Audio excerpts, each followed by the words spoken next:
당뇨병의 비밀. 인슐린 저항성은 왜 생기고 어떤 문제를 일으킬까? 이런 상태에 이르기까지 오랜 시간이 걸릴지 몰라도 어떤 현재 당신은 문제를 안고 있다. 당신 자신도 당신의 의사도 아직 알아차리지 못할지 모르지만 지방간 또 내장 사이 심지어 심장 주위에 쌓이지 말아야 할 여러 부위에 지방이 쌓이고 있다. 제럴드 셜먼은 30년에 걸친 연구를 토대로 해서 바로 여기에서 인슐린 저항성이 생기기 시작할 가능성이 높다고 결론을 짓는다. 여기서 인슐린 저항성 형성 과정의 핵심 요인 중에 하나가 무활동인 듯하다는 점을 언급할 가치가 있다.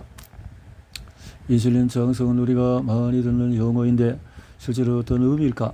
학술적으로 보자면 세포가 처음에는 근육 세포가 인슐린 신호에 더 이상 귀를 기울이지 않는다는 것을 의미한다. 하지만 다른 식으로 시각화할 수도 있다. 세포를 공기가 주입되면서 부풀어 오르는 풍선이라고 상상해보자. 이거 풍선은 공기를 더불어 넣을 만치 팽팽하게 부푼다. 공기를 집어넣으려면 점점 더 세게 불어야 한다. 바로 여기서 인슐린이 개입한다. 표준 혈액 검사에서 문제가 드러나는 것은 바로 이 시점이다. 공복 혈당 수치가 오르기 시작한다. 인슐린 수치와 혈당 수치가 다 높고 세포가 부도당이 들어오는 문을 닫고 있다는 의미다. 이런 상황이 계속되면 췌장은 피곤해지고 인슐린 반응을 더 올릴 수 없게 된다. 진정하겠지만 이제 췌장 자체에도 지방이 쌓이면서 상황은 더 나빠진다. 여기서 악순환이 반복되는 것을 볼 수가 있다. 지방의 생성과 분포에는 테스토스테론, 에스트로겐, 호르몬, 지질 분해 효소, 콜티솔 등 다른 많은 호르몬이 관여한다. 콜티솔은 특히 강력하며 피부 및 지방을 소비하는데 바로 이것이 콜티솔 분비에 영향을 미치는 스트레스 수준과 수면이 대사와 관련이 있는 이유 중에 하나다. 그러나 지방 축적을 촉진하는 데 가장 강력한 영향을 미치는 것은 인슐린인 듯하다. 인슐린은 지방을 세포로 들어가도록 만들면서 지방세포에서 에너지가 방출되는 것을 방해하는, 그래서 인슐린은 오로지 지방 저장에만 관여하며 지방 이용과는 무관하다. 인슐린 수치가 만성적으로 높은 상태가 지속될 때, 고인슐린 혈증일 때 더 많은 문제가 출현한다. 지방증과 비만은 이 질환의 그저 한 가지 증상에 불과하다. 더 나아가서 나는 이것이 가장 심각한 증상에 속하지도 않는다고 주장하겠다. 뒤에서 살펴보겠지만 인슐린은 즉상경화증과 암의 진행에 기여하는 강력한 성장신호 전달 호르몬이다. 그리고 인슐린 저항성이 발달하기 시작할 때 여차는 이미 2형 당뇨병을 향해 한참 달려간 상태이며 이 당뇨병은 여러가지 안 좋은 결과를 낳는다. 우리 세상의 생존을 도운 유전자가 현인의 건강을 위협한다. 비알코올성 지방간 질환과 비알코올성 지방 간염에 관한 인식이 서서히 확산되는 양상은 한 세기 전에서 2형 당뇨병이 세계적으로 유행하기 시작했을 때와 양상을 떠올리게 한다. 당시 어쩌다가 한 번 나타나는 지극히 드문 병이었는데 2형 당뇨병은 1700년부터 종종 나타나기 시작해서 처음에는 고위 권력, 교황, 예술가, 부유한 사람들에게 시작을 했었는데 이제는 당시의 대표적인 상류층에서 더 흔히 나타나던 질병인 또 통풍과 함께 걸리기도 했다. 뒤에 살펴보겠지만 이는 결코 우연의 일치가 아니었다. 20세기 초에 당뇨병은 대중의 질병이 되어가고 있었다. 1940년 전에는 당뇨병 환자가 외려 조술린 300에서 400명의 걸로 당뇨병을 앓는다고 추정했다. 겨우 수십 년 사이에 엄청나게 증가한 셈이지만은 여전히 비교적인 드물었다. 내가 태어날 쯤인 1970년에는 50명에 1명꼴로 높았다. 2022년 미국 질병센터의 보고서에 따르면 지금은 미국 성인 중에서 약 11%, 즉 9명에 1명꼴로 2형 당뇨병을 앓고 있다고 한다. 65세 이상의 성인만 따지면 29%가 넘는다. 그리고 미국 성인 중에서 38%, 3분의 1 이상은 적어도 당뇨병 전 단계의 기준 중에 하나를 충족시킨다. 인구의 거의 절반이 2형 당뇨병을 향해 가거나 이미 그 단계에 들어서 있음을 뜻한다. 여기서 한 가지 인정할 점이 있는데 미국에서 사망 원인 순위로 따지면 당뇨병은 콩파 질환, 사고, 알츠하이머 병에 이어서 7번째나 8번째에 속한다. 2020년에 2형 당뇨병으로 사망한 사람은 약 10만 명으로 심혈관 질환이나 암으로 사망한 사람에 비하면 훨씬 적다. 사망자로 따지면 뇌기사 질병에서 둘 수준이 못 된다. 그러나 나는 실제 2형 당뇨병 사망자 수가 그보다 훨씬 많으며 진정한 위험이 가소평가되고 있다고 믿는다. 당뇨병 환자는 심혈관 질환뿐만 아니라 암, 알츠하이머를 비롯해서 치매질환에 걸릴 위험이 훨씬 높다. 관련 대사 기능 이상을 동반한 당뇨병이 이 모든 질환의 한 가지 공통점이라고 주장할 수가 있다. 내가 여기서 대사 건강을 그토록 강조하는 이유, 미국뿐만 아니라 전 세계에 유행하는 대사 질환을 오래전부터 우려해온 이유도 여기에 있다. 이 유행병은 왜 지금 일어나는 것일까? 가장 단순한 설명은 수천 년에 걸쳐서 지난 우리 대사가 겨우 지나는 세계에서 이렇게 진화하는 영양소가 풍부할 때 우리가 살을 찌우기를 원한다. 우리가 그래서 이런 당분이 문제가 되는 거죠. 많은 이들은 가당을 의뢰 비난하곤 한다. 그래서 고가당 옥수수 형태일 때도 그렇다. 그런데 사실 가당이 왜 그렇게 해로운지 이해하고 있는 사람은 그리 많지 않다. 이야기는 복잡하지만 흥미롭다.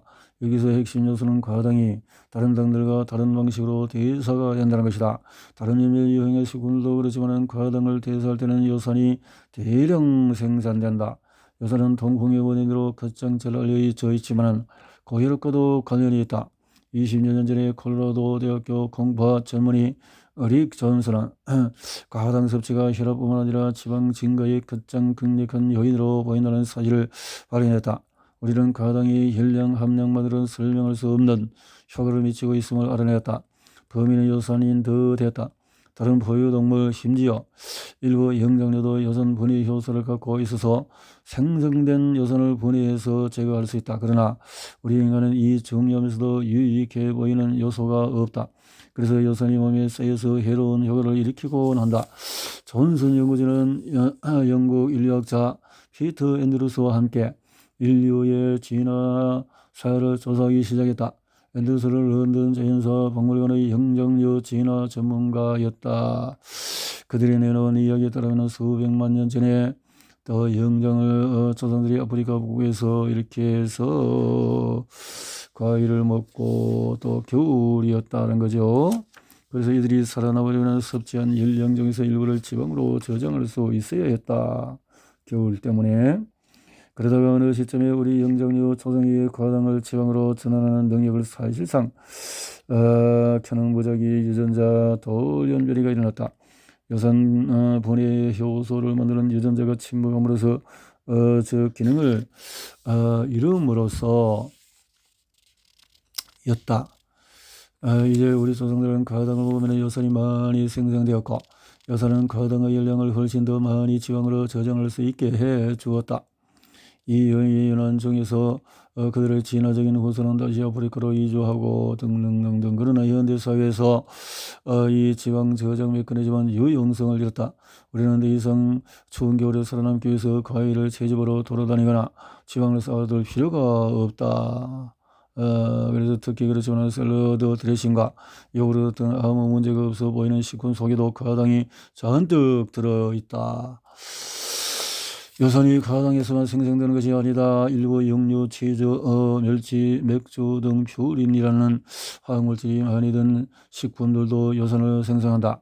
요산 과다로 생기는 증상인 통풍이 예전에 지금도 그렇지만 식도락을 즐기는 귀족들에게 흔했던 이유가 바로 이것이다. 나는 환자들의 요산 수치를 검사한다. 높은 요산 수치는 지방 저장을 촉진할 뿐만 아니라 고혈압과도 관련이 있기 때문이다.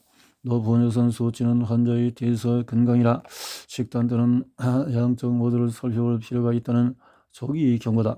또 다른 문제는 포도당과 과당이 세포 수준에서 전혀 다르게 대사된다는 것이다. 뇌세포, 근육세포, 창자세포 등이 포도당을 분해할 때면 거의 즉시 그 선물인 아데노신 사민산이 늘어난다. 아데노사민산은 세포의 에너지 통화다. 그러나 이 에너지는 공짜가 아니다. 세포가 아데노신 사민산을 만들려면 어느 정도는 아데노신 사민산을 소모해야 한다. 돈을 벌기 위해서 돈을 투자하는 것과 마찬가지다. 포도당 대사에서는 아데노신 사민산을 대사에 너무 많이 지출하는 것을 막는 효소가 이 에너지 지출을 조절한다. 그러나 과당을 대량으로 대사할 때는 다른 효소가 주도한다. 이 효소는 아데노신, 사민산 지출에 제동을 걸지 않는다. 결과로 더 거시적인 수준에서 보면 액상과당을 대량으로 섭취하면 창자의 처리의 능력을 넘어서게 된다. 대사 이상의 가장 중요한 신호, 인슐린 수치가 증가하게 된다. 인슐린 수치가 증가하게 된다. 그런데 왜 암에 걸렸을까? 그가 대사질환을 초기 단계에 있다는 점은 뚜렷했다. 나는 그의 지방간과 암이 어떤 식으로든 연관되어 있지 않을까를 생각을 계속한다. 수술을 받기 10년 전에 그는 대사가 어땠을까? 18장에서 살펴보겠지만 비관과 대사 기능 이상은 둘 다 암의 강력한 위험 요인이다. 의학이 좀 공이 환자의 상태를 보고 어떤 조치를 취했을 가능성은 낮아 보인다. 내가 대사 증후군 개념이 중요하다고 여기는 한 가지 이유는 이런 질환들을 하나의 이분법적인 상태가 아니라 연속체의 일부로 보는데 도움이 되기 때문이다. 연속체의 일부로 문제가 되는 신호가 언제 처음 나타나는지를 계속 지켜본다. 면 나는 환자들의 대사와 관련된 몇 가지 생체 표지자를 계속 추적한다. 요산 수치 증가, 호모시스테인 수치 증가, 만성염증 미미한 수준이라도 간 효소인 ALT 수치 증가 등을 꾸준히 살핀다. 다음 장에서 자세히 살펴볼 지질 단백질, 특히 중성지방도 중요하다. 나는 중성지방 대 HDL 콜레스테롤의 비율이 2대1 미만이어야 하며 1대1 미만이라면 더욱 좋다. 1대1 수치가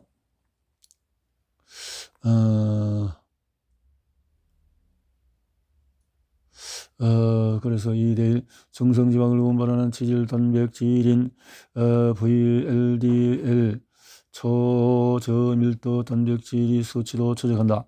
모든 신호는 대사 증후의 교과서적인 정의를 환자가 충족시키기 여러 해 전에 나타날 수가 있다. 그러나 내가 가장 먼저 살펴보려는 것은 대사 이상이라는 탄광의 카나리아는 인슐린 수치 증가다. 인슐린 수치가 내가 환자에게 의뢰하는 검사 중에 하나는 경구 포도당 부하 검사. 환자에게 보통 코카콜라보다도 당이 약 2배 더 많은 순수한 포당 25g이 든 글루콜라라는 것은 거의 먹기 힘든 아주 단 음료 약 300ml를 마시도록 한다. 그런 뒤에 2시간 동안에 30분 간격으로 환자의 포도당과 인슐린 수치를 측정한다. 대개 혈당 수치가 먼저 올라가고 인슐린 수치가 뒤따라 상승했다가 인슐린이 일을 하면서 혈액에서 포도당이 제거됨에 따라서 포도당 수치는 꾸준히 떨어진다. 언뜻 보면 아무런 문제가 없다. 인슐린은 자기 일을 함으로써 혈당 증가를 억제한다. 그러나 인슐린 저항성 초기 단계에 있는 사람은 처음 30분 사이에 인슐린 수치가 급격히 증가한 뒤에 1시간에 걸쳐서 그 상태로 지속이 되거나 더 올라가는 형상을 보인다. 이 식후 인슐린 수치 급증은 일이 원만하게 잘 진행되지 않는다는 것을 보여주는 가장 큰 조기 경고 신호 중의 하나다. 2018년 89세의 나이로 세상을 떠난 제럴드 리본도 동의했을 것이다. 그는 인슐린 저항성이 이형당뇨병의 주된 원인이라는 주장을 인정받기 위해 수십 년 동안 싸워야 했다. 지방간에 있던 내 환자는 수술을 받기 오래전에 인슐린 수치가 상승했다는 쪽이 적어도 설득력이 있어 보인다. 그러나 의학이 전용에 그를 치료할 생각이니 아마 했을 가능성이 지극히 낮으며 나는 바로 이 점에서 심란해진다. 갑상선 호르몬이나 더 나아가서 콜티솔 등 다른 호르몬이 이런 식으로 균형을 이루면 의사들은 재빨리 상황을 바로잡기 위해서 조치를 취할 것이다. 고인슐린 혈증을 별도의 진정한 해부미 질환으로 치료하지 않는 것은 잘못된 일이다. 나는 고인슐린 혈증을 이렇게 방지하는 것이야말로 다른 어떤 치료보다도 건강과 정서에 더 큰 영향을 미칠 수 있다고 주장하겠다. 좋은 소식은 우리가 이 문제에 엄청난 힘을 발휘할 수 있다는 것이다. 운동하고 먹고 자는 방식을 바꿈으로써 우리는 판세를 우리에게 유리한 쪽으로 완전히 뒤집을 수 있다. 나쁜 소식은 과식과 운동 부족, 수면 부족을 통해서 오랜 옛날부터 내려오는 지방 저장 유전자에 맞서서 음모를 꾸미는 현대 환경에서 벗어나려면 엄청난 노력을 해야 한다는 것이다.